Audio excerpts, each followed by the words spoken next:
Hey, Steve, welcome to the Profit and Grit Show. How you doing today? I'm doing great. Thanks for having me on, Tyler. Yeah, thanks for being here. I'd love to start out just learning about you. What do you do professionally? I am the co-founder and CEO of Kelso Industries. Tell me a little bit about Kelso. Kelso Industries, we are a national mechanical, electrical, plumbing. We call it MEP Plus. We're an MEP Plus service provider for commercial and industrial clients, building owners, property owners. We try to be a partner for our clients with their CapEx needs and help them solve their cooling, heating, and water and air solutions. Very cool. And how about something personal about you? Anything you want to share or you're open to sharing? Yeah, I'm married, have three kids under 12, and I'm from Oregon originally, so from a rural town in Oregon called Sandy, Oregon, and got a little bit of a trip around around the world, living in different places, but happy to be where we're at now in Arizona. Yeah. And you just from a business standpoint, you're like constantly traveling, right? Yes. Yeah. Seen a lot of the US in particular for business, and we're looking for partners all over, and we spent a lot of time meeting and traveling to meet partners, potential partners all over the US. Yeah. Before we get into the first part that I want to talk about, I know you've done 28 acquisitions in 3+ years, we'll say. How many states are you guys in? Well, we operate in many states. I think the last count was at least 35 states we're running projects in currently right now. Wow. Oh, very cool. Wow.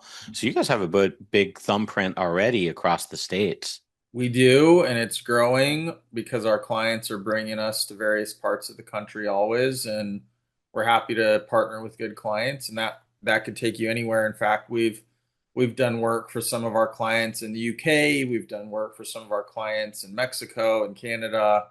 We're not currently doing work in those places, but asked me a few months ago, we were, and excited to we're excited to partner with good clients wherever they may be.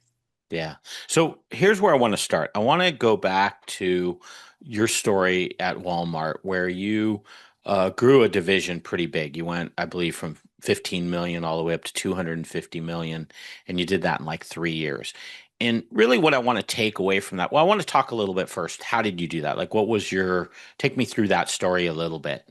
Yeah, so for those of the listeners that have a corporate career, I think you can relate. There's a journey inside of big companies to stand out and be a part of transformative and big changes in the business. And after a number of years at Walmart, I was fortunate to find a part of the business that was under invested in and was able to bring some expertise.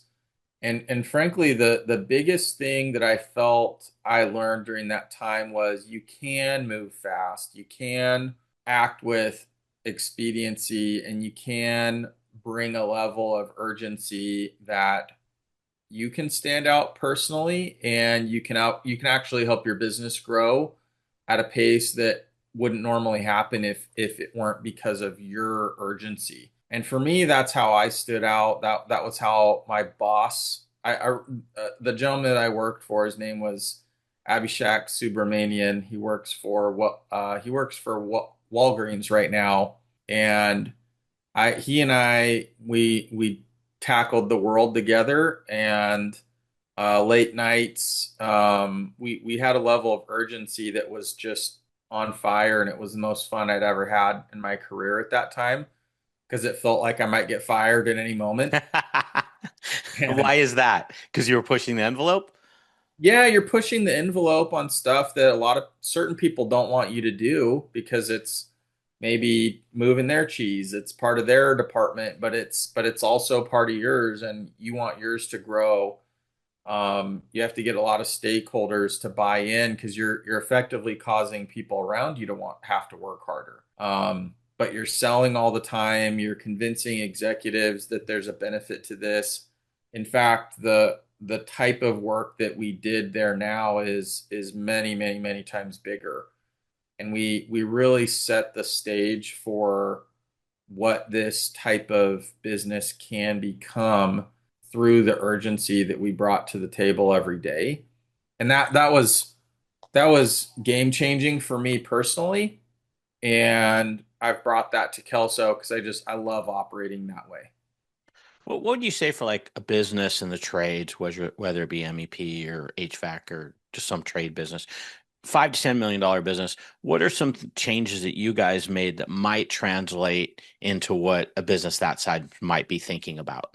Yeah, 5 to 10 million is an interesting size because the owner is probably doing a lot. And I think if we polled a lot of the owners, they would say they're working hard, they're working late, they're doing a lot of things, they're wearing a lot of different hats. I think at that size of a company or sometime shortly thereafter, it's important to invest in real finance. Tyler, you probably appreciate that response, but I didn't set you up, I swear. you didn't. But I do believe having the right numbers is really, really important pretty early in any business. And you may think you're good based on how much cash you have in your bank account, or you may think you're bad based on how much cash you have in your bank account, but that's not the real story if you don't understand what is your net working capital situation, what is your true WIP that you're sitting on, depending on what business you're in. Sure. But understanding what your future cash flow is going to look like and all those things is just near impossible for a business of that size unless you're investing in finance the right way. And that's something you can build upon. Learned that early in Kelso, but also at Walmart too. We had weekly, daily updates. I mean, we were literally going through our numbers constantly. Sam Walton impressed that upon that organization, and it changes things when you have data that fast. Would you say when you were doing the scaling within Walmart, were there any processes or systems that you created that stand out that allowed you to have such rapid growth? Absolutely. I mean, the urgency to me was the biggest thing and Okay. thinking big. But Okay. but right after that, you've got to have people and you've got to have processes. And so Okay.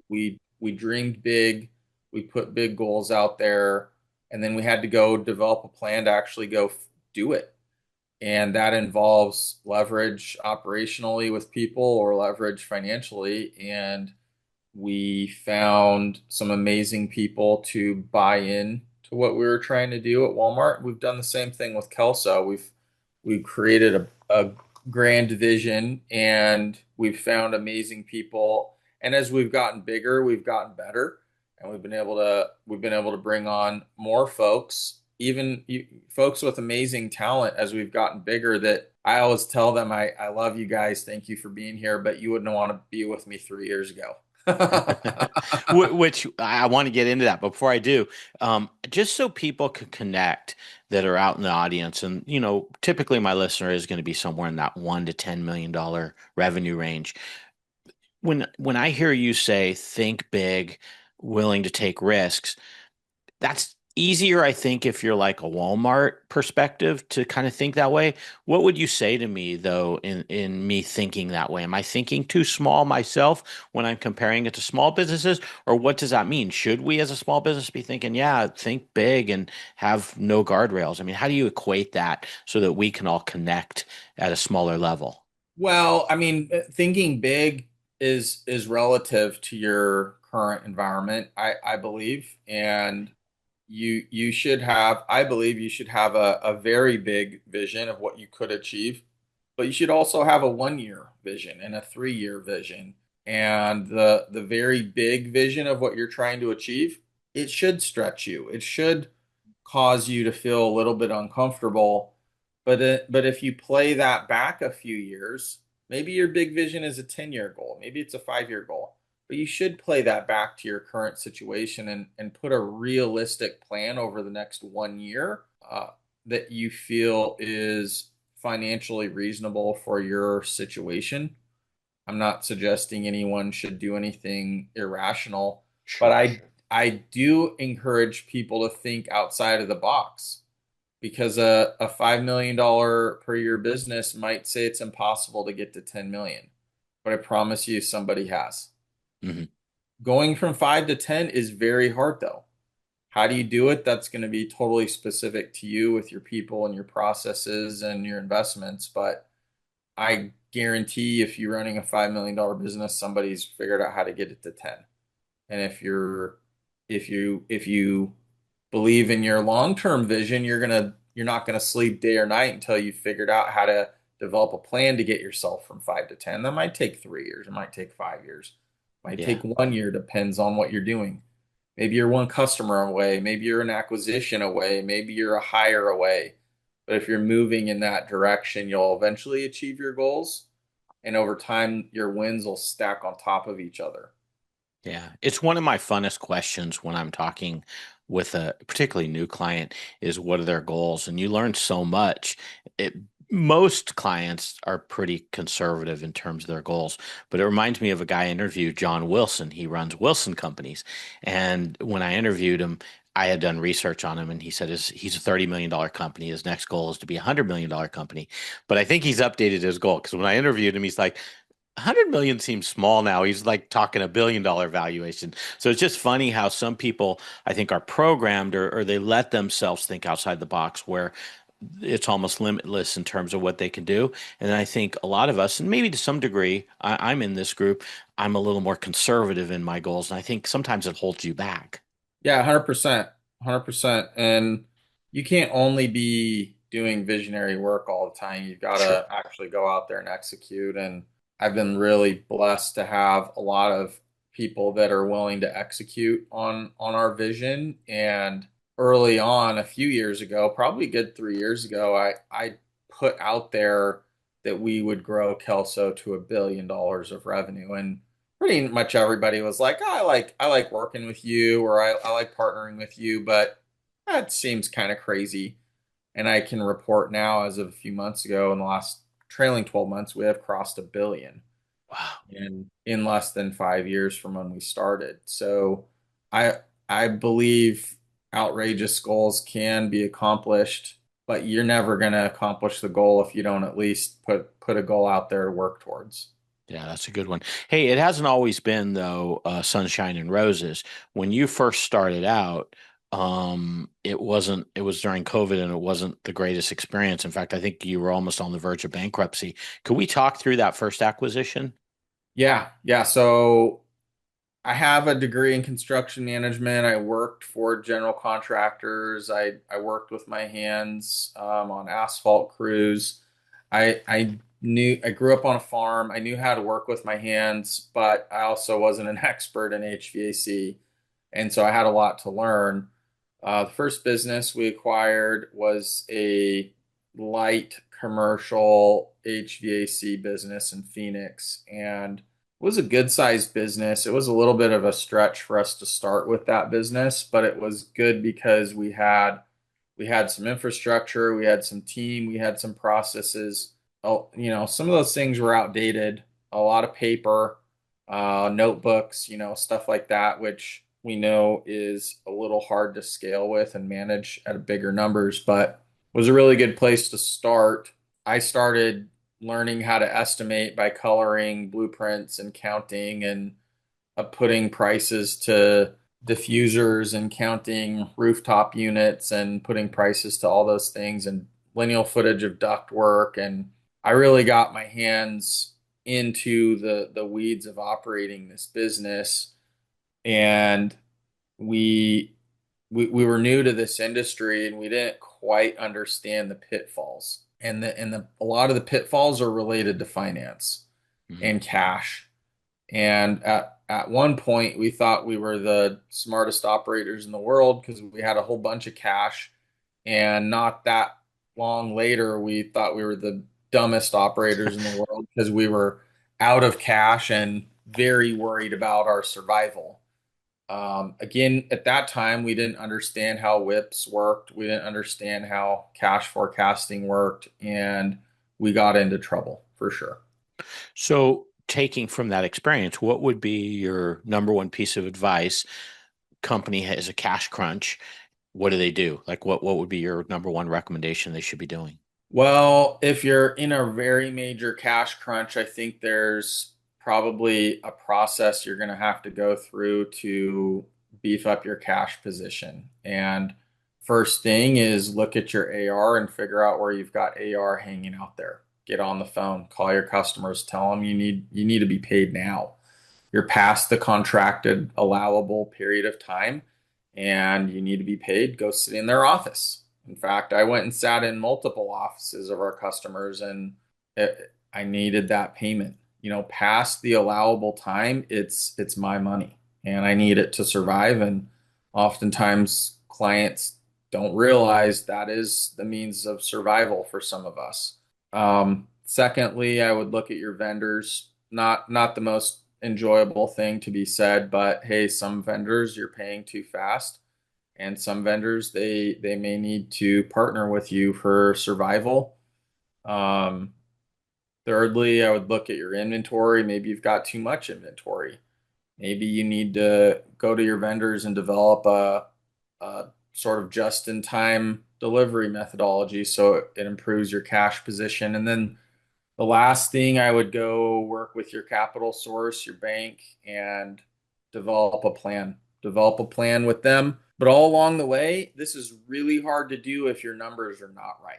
Hmm. It's darn near impossible if you don't even really know your numbers. If you don't really know your WIP, if you don't know that your jobs are losing money, if you don't know if your jobs are making money, you got to figure that all out because that feeds your AR, your AP. Maybe you need to work on overbillings. Maybe you need to work on managing your jobs so you don't get behind on underbillings. There's a bunch of levers you may need to pull depending on what industry you're in. But again, if your numbers are not right, if you haven't invested in finance, good luck to you. It's going to be a hard journey, and we learned that early on, and I it was a struggle. That was probably one of the biggest reasons why we got into trouble. Did you, I mean, how much of a struggle? Were you like literally at the point like, hey, we may have to close our doors, or did you always know you had some level outside capital that was accessible? In our industry, the thing that can go wrong is you run out of cash to do payroll. And we have to do payroll Mm, every yeah, single week. And even if you think you've got some sort of capital source or whatever, if you miss a payroll, word spreads. It's really hard to retain talent. You're gonna maybe try to win work, but it's gonna be hard to get the work done because you just lost your team. There's ways to make it work still if you had to, but for me, that was the biggest factor is I need to keep our company. And if yeah, I lose my people, it almost doesn't matter what capital is out there. I didn't have tons of capital. It could have been pulled at any time if they thought we were going to have to close the doors. yeah. We had some capital, but it goes away quick if they think you're running a sinking ship. Yeah, I do want to echo WHIP for those that have it in their business model. You can hide a lot in that if you're not tracking it. So I'm with you there. Like that's a scary one. And sadly, a lot of small businesses don't have the expertise really a lot of times to track that accurately. And then the other one would be job costing. Like that's the one that always blows my mind is it's all kind of by gut feel. And, a lot of times when we think of numbers from a gut feel, it is so dramatically different than actual numbers, the actual data. And those are two areas that you can just blow through a ton of money and cash and quickly get to the end of the road. Absolutely agree. If you're not job costing, that is a major no-no. I don't know how you're even still in business. Yeah. To a couple $1 million revenue, you can probably make it work, but shortly thereafter, playing with fire if you don't have job costing and whip a regular whip process. Yeah. One last question in this area of this difficult first acquisition. How did you keep employees and customers feeling comfortable, assuming they knew? Maybe they never knew on the outside, but did you do anything specific just to keep everybody comfortable as you were kind of going through a tough time? I think you got to just continue to show your commitment Yeah. and show up every day, answer the phone, deal with difficult issues when they come up, be the one to go do the work if it's at that point. Show up, be present, be supportive, answer questions. It's hard for somebody to totally give up on you if you're not giving up on yourself. Yeah. And for me, that was just not an option. I was never gonna give up. So it was a fight. It was a fight to the end for me, and that matters. I would say in business a great deal because people know and can tell and believe in a fighter. They can sense it, and that'd be my biggest piece of advice. Yeah, it's leadership. I mean, if it's a leader they're following, they want to see him be a leader. And it sounds like you were saying, hey, we're stepping up, we're owning it, and we're doing what it takes. Yeah, exactly. I would say that is the probably the most important thing to grow as well. Yeah. If we're off on vacation all the time, or if we're taking breaks all the time, or not responding to things quickly, not solving problems, eventually people are going to lose trust in one, in the growth plan or in a turnaround plan. So to me, being present, be responsive. If people text me or call me, I get back to them the same day. If it's someone from my team or a customer or a vendor, I'm very, very responsive. Obviously, salespeople, that's a whole different thing. Too many sales spam calls, but stuff that I need for the core of the business, I'm super responsive and I always have been. And that goes back to my Walmart days. That was a key Sam Walton tenet that I will never give up on because I think that's a big deal. You're even pretty responsive to guys pestering you about being on a podcast. Not naming any names. Yeah, that's fair. Hey, so just shifting gears here. So you went through this crisis situation, came out smelling fine. Obviously, you're on to 28 acquisitions now.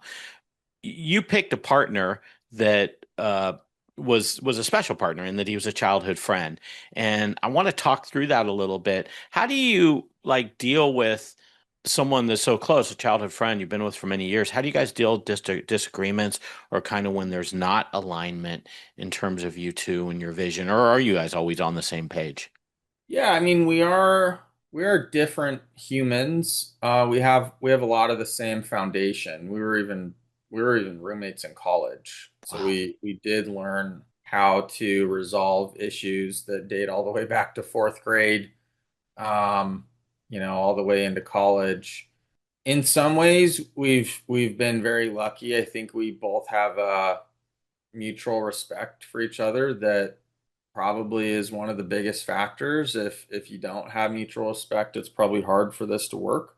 sure, Um, I think, learned how to resolve some business communication with each other, and we've also just been students of this industry. We've been students of how interpersonal communication skills.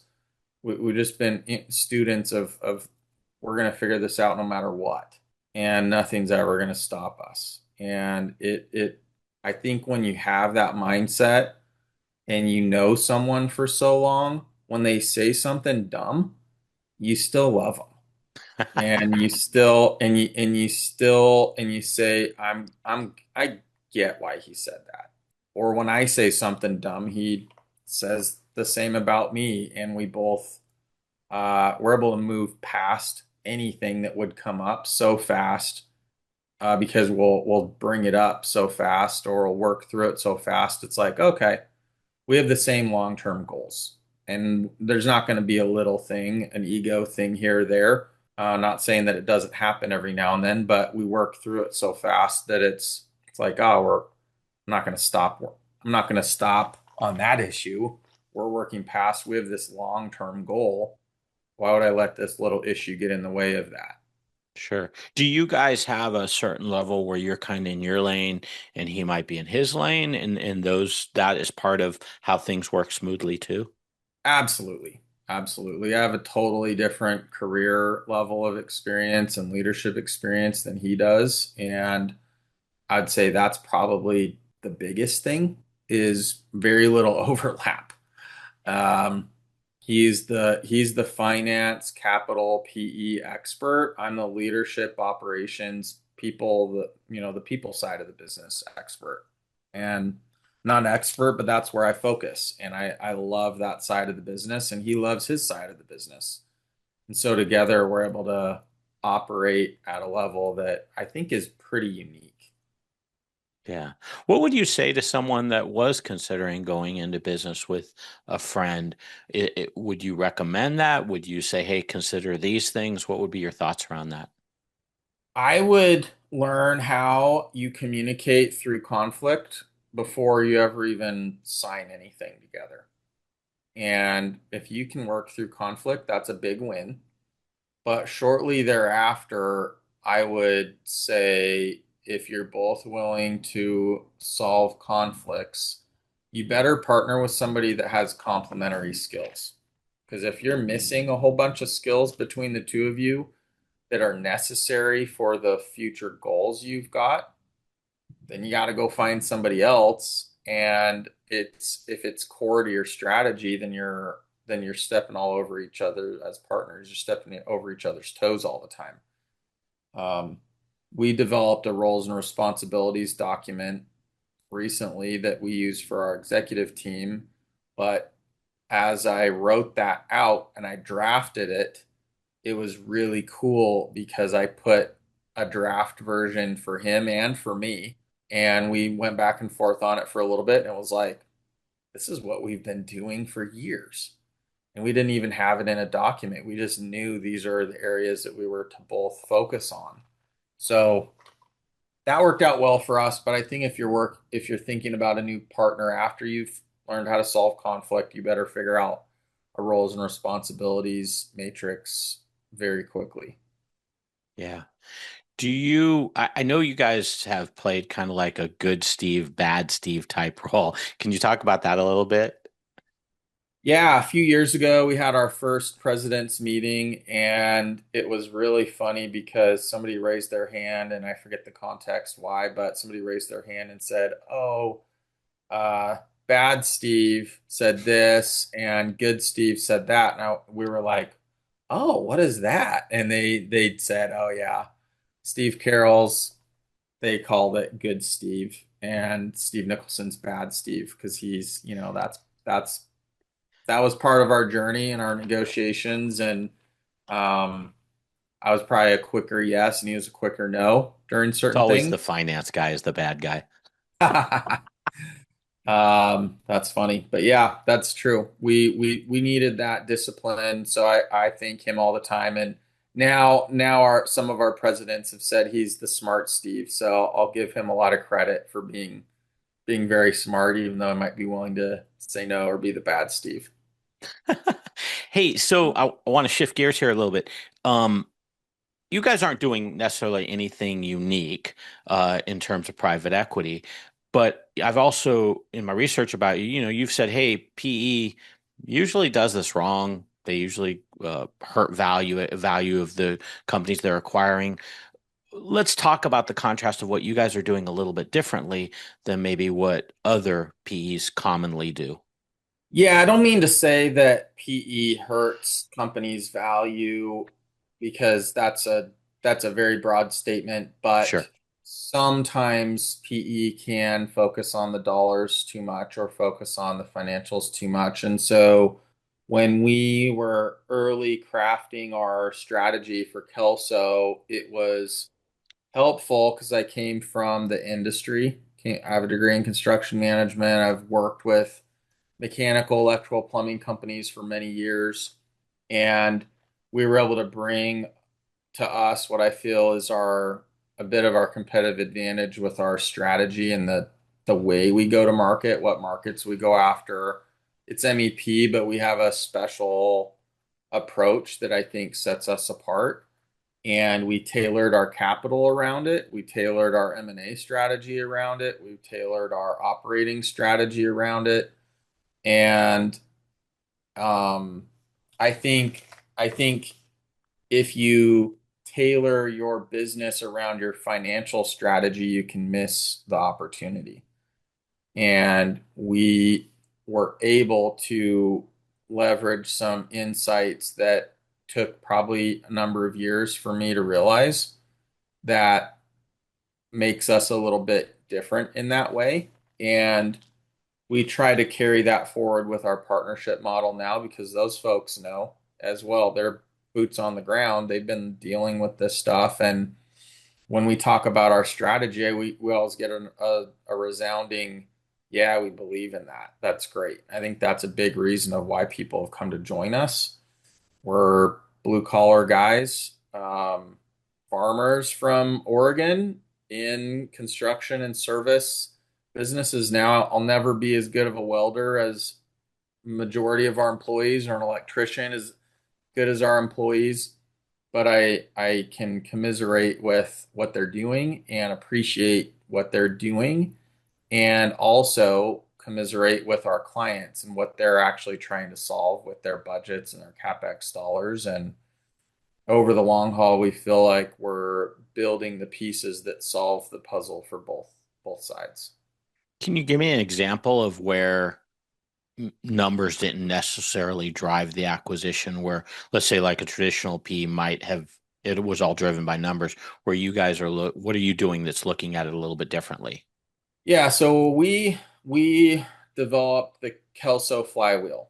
And the Kelso flywheel involves all elements of the life cycle of a building. Buildings get built, buildings are maintained, buildings are retrofitted, and then they're knocked over and built again. That's the life cycle of a building. And we are we feel uniquely focused on the full life cycle, whether it's mechanical, electrical, or plumbing. And we're not afraid to be a part of the full life cycle. And we think it's our competitive advantage being in the full life cycle. A lot of the financial world is you say anything to do with construction or installation, they're very concerned or worried about it. We think that's to us, that's the greatest opportunity. We are not afraid of overbillings and WIP and contingencies and managing escrows and the very scary elements of construction. We've earned our stripes, we feel, and we focus on that. We know it's a risky part of our business, but we're looking for companies that include that as part of their business because that's an incredible opportunity to meet the building owner and offer the other part of the Kelso flywheel, the service, the maintenance, and the retrofit work that building owner is going to need over the next 30 years is us. We'll do all of it for them and we'll bring all the resources to the table. And then when that owner wants to go build another building, we're experts in that too. We know how to schedule, we know how to labor forecast, we know how to price and deal with large scale vendors. And over time, we feel like that's just a unique approach to our industry because a lot of private equity is scared of managing something like that. And to us, that's the opportunity. How much of that did your focus on MEP plus, did that evolve from that first acquisition and you kind of had the cash flow problems, you had to get your arm around WIP. Did some of it evolve out of that where you said, wow, now we've gotten to know this really well. This did that help create that space or are they totally independent? Yeah, it was all part of the process. I knew from my days in construction, I knew we were going to eventually build an MEP plus type of business. In fact, my partners like to joke they don't remember this, but I remember dearly when we were trying to figure out the name of our company, and the question was, why don't you call it Kelso Heating and Cooling? Or Kelso HVAC or Kelso Mechanical or something like that. And that's, I was like, no, we're not. We're not doing that. We're not just a mechanical business. We might look like a mechanical business today, but that's not where we're going. And that's why you can see over my head this sign here. It says Industries, Kelso Industries. And we were very deliberate on that very early on. We didn't add electrical for a few years, but we knew we had to focus on mechanical and learn the basics and get our process solid to where we could fully execute and go towards that long-term vision. But it started with that one business. and we learned the basics, and then we grew from there. Got it. So going from that topic of your guys's just PE firm mistakes and your own focus to going to looking at the businesses that you actually buy, I want to talk a little bit about your approaches rather than buying out is the partnership. Talk a little bit about what you're looking for, like what your model is and why it necessarily works.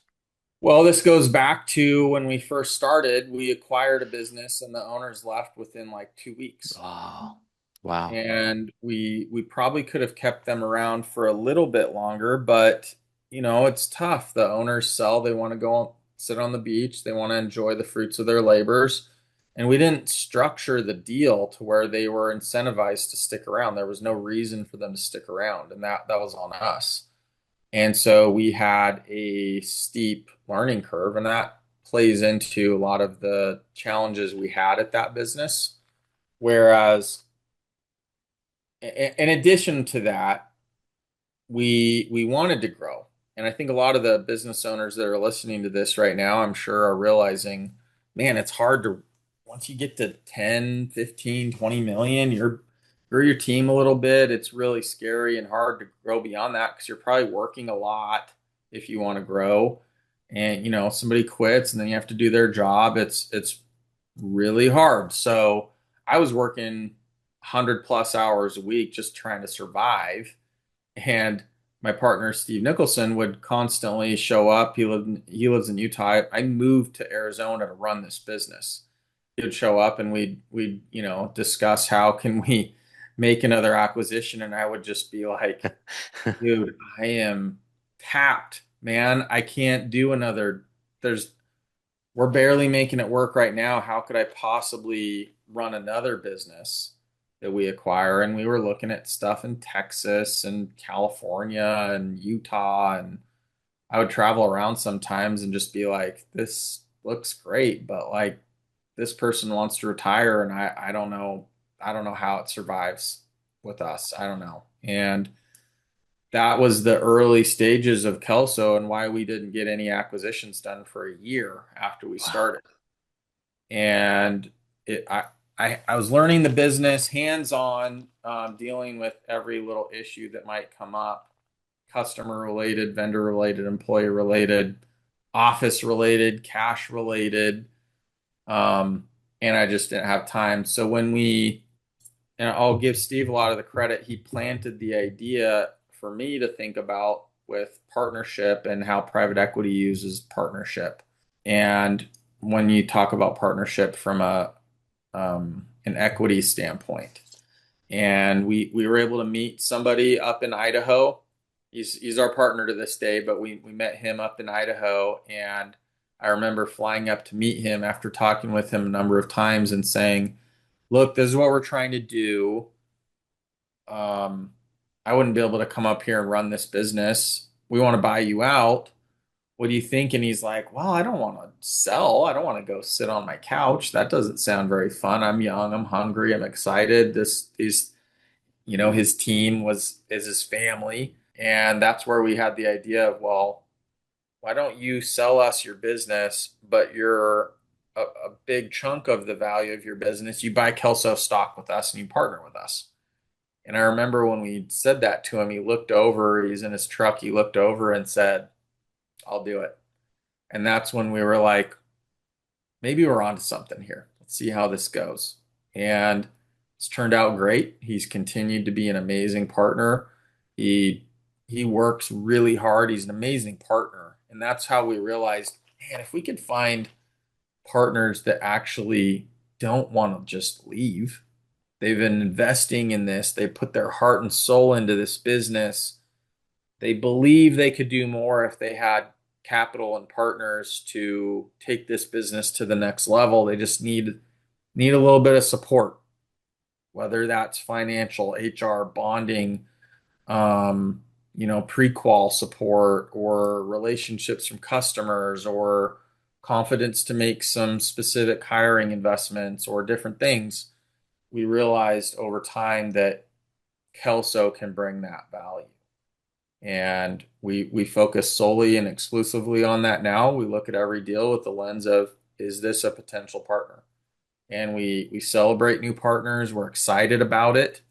We're about to have our next president's meeting. I forget how many it's been now. We try to do them twice a year, and we're going to have a lot of people there.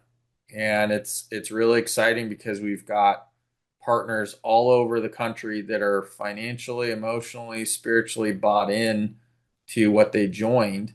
And there's a lot of people counting on each of them to survive and succeed and thrive because we're partners. We've chosen to be together. We have core values. Partnership's our first core value. And so we we celebrate the partnership. We think it's unique to us, unique to our industry. We'll partner with someone that wants to retire, but there needs to be someone within that organization that will be our partner financially, spiritually, and emotionally. And that's worked. That's worked very well for us. So let's say that's a general manager. How do you get their buy-in if they're not currently an owner? Do they get to buy in some stock, or what keeps them retained? Yeah, we work with the owner to figure that out. Okay. The owner's our partner too. Yeah, And the owner the owner might want to have a plan to retire. We usually like to have some time though. And it's sure. going to be specific to each person and to each company. And there's not been many instances where we've partnered with someone and they were gone even within months. It's usually years. Yeah. Um, and so it's a partnership approach. It's what's the right thing to do? How do we do this? Who is it? What's the future look like? How do we give that person an opportunity to succeed? We want them to succeed. What does that take? And it can take many different forms, but we believe as partners, you're going to find the best solution if you take that approach. What would you say someone that's thinking about selling their company, or in the future they'd like to, what are things that they should be doing that makes their business attractive, whether it just be a solo buyer or a firm like yours? I think the best thing you can do is make your business appear to be repeatable and scalable. And repeatable and scalable is a complex answer, but it involves organized investment all throughout your business. You need to have the numbers to prove that you're repeatable and scalable. You need to have the team that is repeatable and scalable. You need to have the customers, the customer contracts that prove you're repeatable and scalable. You need to have the processes that prove that you're repeatable and scalable. If you don't have any of that, it's hard to sell and it's hard to put a value on your business. You can look at the EBITDA and those kinds of things, but it's hard to understand if that EBITDA is going to be there without you. If you don't Mm. have those things solved for, build a finance process and team. Use a scalable software solution that you can pull reports from. We can quickly look at your AR. We can quickly look at your backlog, your WIP, your forecast based on your customer base. Repeatable and scalable is what I would focus on. I'm assuming that EBITDA is what drives most of the value, though. Is that a fair statement? Yes.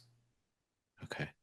And so I think what the other component of this is upside in terms of the foundation or processes and systems they have set up seems to be the other area that you guys are putting a lot of emphasis on. Like, in other words, how can we take it to the next level? And is there a foundation to be able to do that? Yeah, I mean, a business can be sold if it's got solid amounts of EBITDA, but if it's one job that you'll never get again, or one client that you might lose tomorrow, it's kind of hard to figure out how much to pay for that business.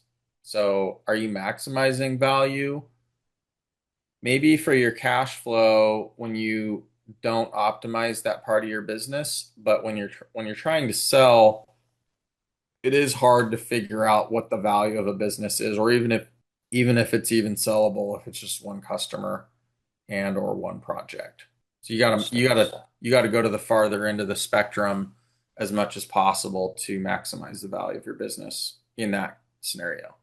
Good stuff. Good stuff. Okay. So we've talked about your Walmart playbook, near bankruptcy, I'll call it. Maybe that's a little bit dramatic, but you guys were dealing with a challenge there with that first acquisition, childhood friendship, building businesses around childhood friendship, which is awesome. Calling out, I guess I'll call it calling out PE, but I don't know if that might be a little bit of strong, but just having your own formula in terms of the way you're working your business. And then I would say reinventing partnerships. I love the way you guys are looking for someone that kind of can see the bigger picture. It's more than just getting out of the business, although you would be open to that if there's another individual that could step into that role. But it sounds like in a perfect world, if you could find an owner that sees the bigger picture, they want to get to the next level. Maybe they're kind of worn out from just having to do it all on their own, and they see a partner that obviously trust comes first. That's the most important ingredient. And then after that, it's like, well, they also have all these resources that can help us fight through that without me having to do it a one-man army or one woman army. I've got a whole team now. So I think we covered a lot of material. Did I leave anything out or anything you want to close on? No, that was great. Good conversation. Just I did want to reiterate, I don't have a beef with private equity. It's private equity to me is a tool. If you have a Yeah. goal, think of it as a tool. That's is the tool bad? No, of course not. It's how you use the tool. And I love private equity. The partners that we have that have partnered with us, we'd never be where we're at without them. It's they've been amazing partners to us and amazing tools to our success. Yeah, and that was all my research and me driving, probably putting the spin on it on my own. So I apologize. Definitely don't want to put words in your mouth. So that was an awesome conversation. In terms of links, Steve, I've got kelso-industries.com for where your business website is at. And then your LinkedIn is Stephen H. Carroll, two R's and two L's for your LinkedIn. Anywhere else, if people want to reach out to you, is LinkedIn the best spot?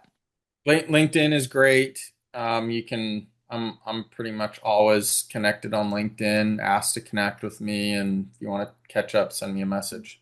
Awesome. Thanks, Steve, for your time. Super appreciate it. And thanks for all the wisdom you shared today. You bet. Thanks for your time. Welcome to Profit and Grit.